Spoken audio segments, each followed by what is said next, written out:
Hello friends. आज हम लोग क्लास 11 का एक टॉपिक पढ़ रहे हैं थर्मोडायनेमिक्स, ठीक है ना।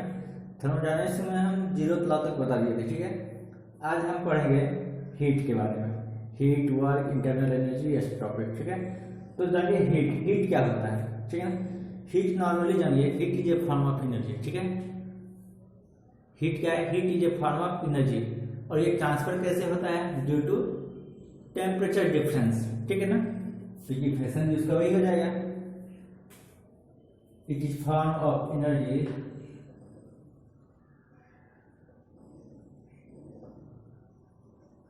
it is form of energy that transfer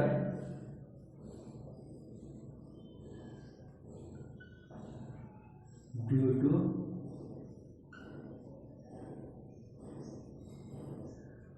temperature difference, ठीक है। ये है, इसको Q से इंडिकेट करते हैं, ठीक है ना। हीट का यूनिट क्या होता है? इसका यूनिट जूल होता है, SI में, ठीक है ना। कैलोरी से यदि इसका कंपेरिजन करेंगे तो 1 कैलोरी इक्वल टू 4.2 जूल होता है। ये सब कन्वर्सेशन में जरूरत पड़ता है न्यूमेरिकल्स बनाने में, ठीक है। इसके बारे में एक पॉइंट जानेंगे, इट इज पाथ डिपेंडेंट, ठीक है ना।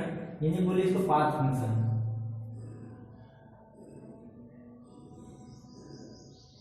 ठीक है ना। क्या है? पाथ फंक्शन है, ठीक है। और ये क्या है?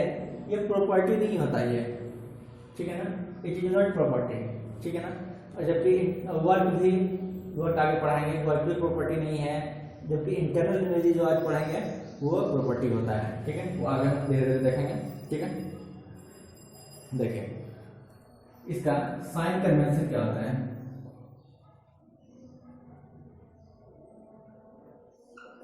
जब किसी सिस्टम में, ये कोई सिस्टम है, हीट डालते हैं, यानी कि heat given to the system, ये क्या होता है? पॉजिटिव होता है। Heat given to the system positive, और कोई सिस्टम से हीट यदि बाहर निकल रहा है ये नेगेटिव होता है। Heat taken from the system बोल सकते हैं इसको।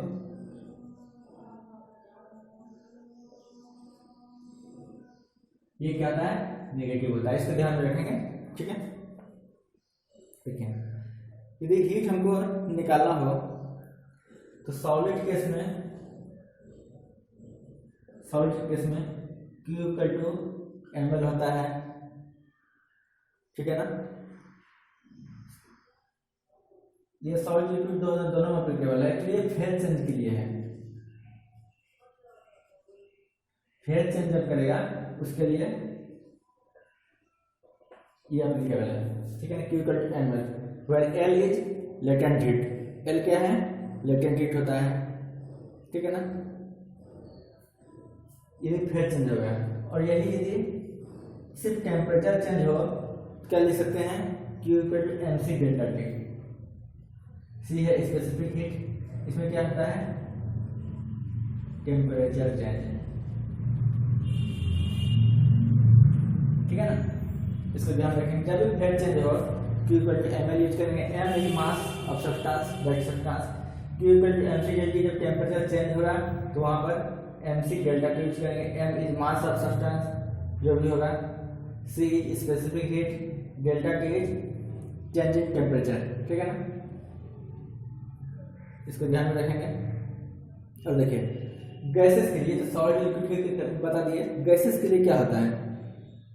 यदि गैसेस के केस में आपको हीट निकालना हो तो कैसे निकालेंगे?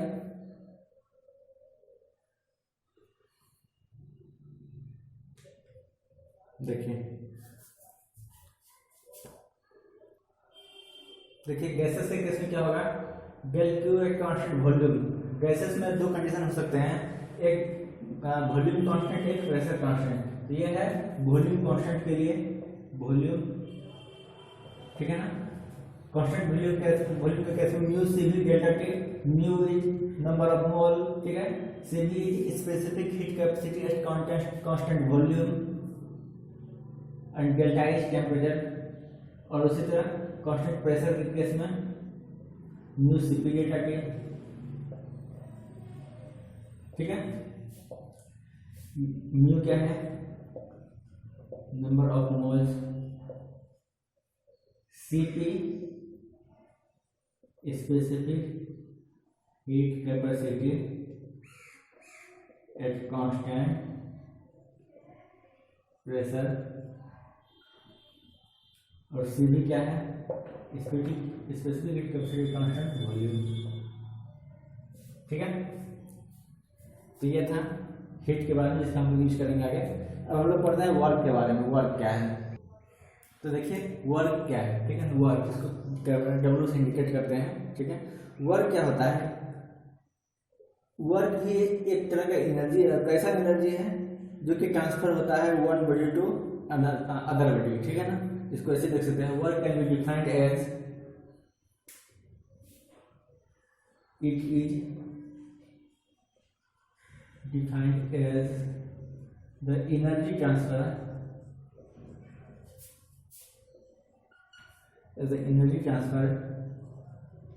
from one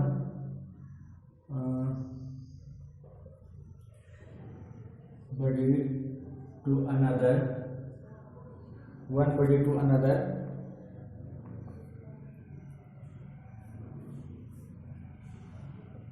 owing to the force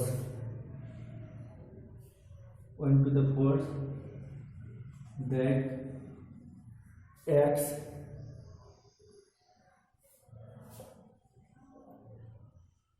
between two bodies, ठीक है ना। इसको ऐसे डिफाइन कर सकते हैं। एक्चुअली थर्मोडायनामिक्स में जब वर्क की बात करते हैं, इसका मतलब होता है इसका होल इफेक्ट या सोल इफेक्ट किसी थिंग्स को रिड्यूस, किसी थिंग्स का वेट रिड्यूस करना। ऐसे बोल सकते हैं, it is said to be done by the system if the sole effect on the things external to the system can be reduce to raising of weight, ठीक है ना। मतलब सोल इफेक्ट इसका वेट को रिड्यूस करना होता है।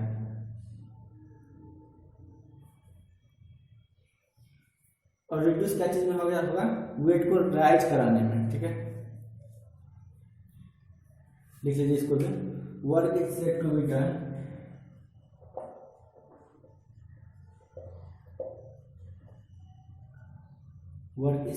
Done by the system if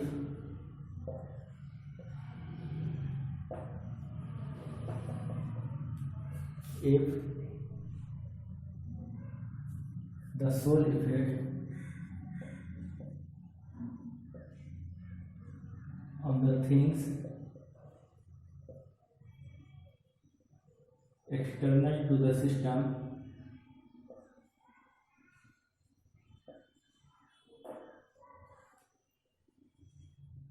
is reduced to raise the weight, यानी कि वेट को रेज कराने के लिए उसको रिड्यूस कराना। सोल इफेक्ट उसको वर्क क्या होगा, यही है, ठीक है ना। देखिए साइन कन्वेंशन क्या होता है,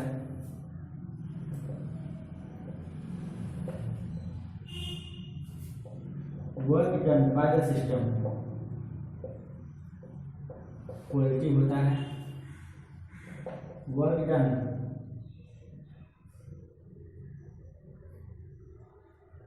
to the system या बोलिए from the system, work done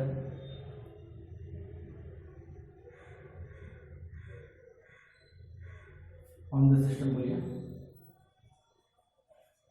ये नेगेटिव होता है, ठीक है ना। हीट के तरह वर्क में क्या होता है, पाथ फंक्शन होता है। Work is also a path function, इनके पास पे डिपेंड करता है। पास जैसे आगे बढ़ेगा उस हिसाब से वर्क ज़्यादा होगा कम होगा, ये बिल्कुल पाथ पर डिपेंडेंट है, ठीक है ना। देखिए अब हम आपको यहाँ पर वर्क के बारे में और डिटेल बता रहे हैं, इसको बलराब कर रहे हैं। देखिए यदि ग्राफ से समझना चाहें तो आप यदि प्रेशर और वॉल्यूम का ग्राफ बना पा रहे हैं, सपोज इस टाइप का ग्राफ बन रहा है आपका सिस्टम का, प्रोसेस का, ठीक है ना, 1 से 2 पहुंचने में, और कुछ वर्क कितना हो रहा है, तो इसका एरिया जो कवर होगा, area covered on volume axis, यही वर्क डन होता है इस केस में, ठीक है ना। इसको लिख सकते हैं ऐसे, area under the pivot diagram gives the work instruction for a close system, ठीक है ना, when projected on volume axis. और क्लोज सिस्टम के बारे में पहले बता दिए, open system, close system, isolated system, तो ये क्लोज सिस्टम के लिए है, ठीक है ना। देखिए थोड़ा और आगे,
ठीक है ना।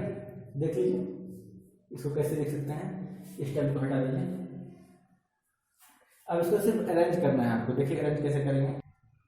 देखिए P पर power gamma equal to C है ना, इसे क्या लिख सकते हैं, और आगे P1 V1 पर power gamma equal to P2 V2 पर power gamma equal to P V पर पावर गामा इक्वल टू, सब कांस्टेंट तो कांस्टेंट ही है, ठीक है ना। तो यहाँ पर हमको जैसा जरूरत पड़ेगा उस हिसाब से हम लोग इंटर करेंगे। तो यहाँ पर इसको C से मल्टीप्लाई कर लीजिए, देखिए एक बार C यहाँ आ जाएगा, एक बार C यहाँ आ जाएगा, कोई दिक्कत नहीं होनी चाहिए। तो यहाँ पर इस C के लिए हम लोग 2 वाला टर्म यूज करेंगे, P2 V2 पर पावर गामा इंटू V2 पर पावर 1 माइनस गामा, ऐसा लिख सकते हैं। माइनस C 1 वाला टर्म है, इसलिए 1 पर रखेंगे,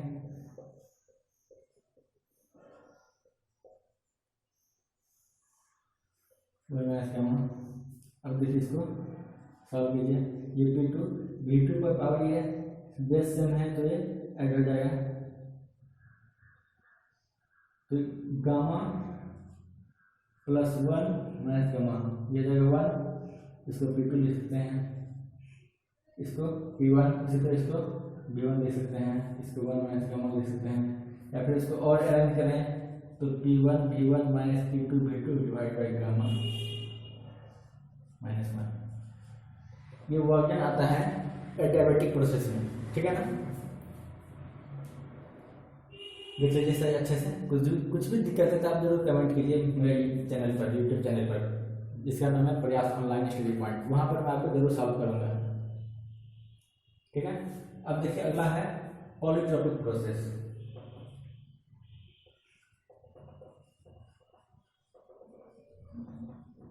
देखिए पॉलीट्रोपिक मतलब देखिए यहाँ पर गामा का वैल्यू n हो जाता था, यहाँ भी n, यहाँ भी n, यहाँ भी n, सब जगह जहाँ जहाँ गामा है वहाँ n आ जाएगा।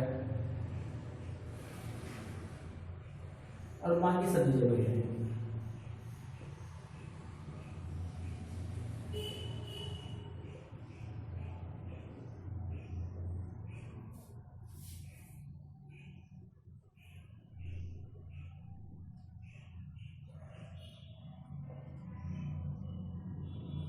ठीक है ना, ये था पूरा टॉपिक।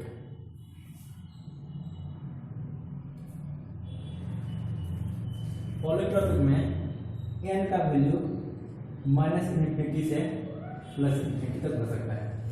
n का वैल्यू ध्यान रखेंगे इसको, ठीक है ना। चलिए अब आगे देखते हैं। कभी कभी ना फ्री एक्सपेंशन भी पूछता है, फ्री एक्सपेंशन।